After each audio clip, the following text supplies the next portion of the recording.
हम जो अपने जो पिछले थे रिवाइज़ किए उनको रिवाइज़ करना है, जो पहले पार्ट्स ऑफ बॉडी पढ़े हुए हैं हमने उनको और इनको रिवाइज़ करना है। Now open your maths workbook page number 53, parts of body, comprehension A, recognition of parts of body, legs, nails, foot। Leg किसको बोलते हैं? जो हमारी टांग होती है उसको लेग बोलते हैं। नेल्स किसको बोलते हैं? ये जो नाखून होते हैं उनको बोलते हैं। और फुट किसको बोलते हैं? पाँव को। Leg, nails, foot, leg, nails, foot. Division करेंगे हम। Hairs, eye, cheek, lips, ears, nose, neck. Legs, leg, foot, nails.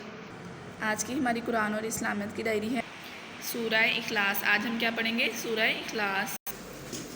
आऊज़ु बिल्लाहि मिनश शैतानिर रजीम, बिस्मिल्लाहिर रहमानिर रहीम। सूरह इखलास।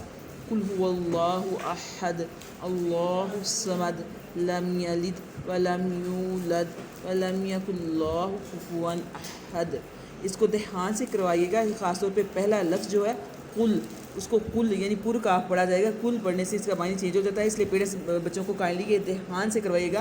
कुल हुवल्लाहु अहद इस तरह पढ़ाइएगा। अल्लाह हाफिज़।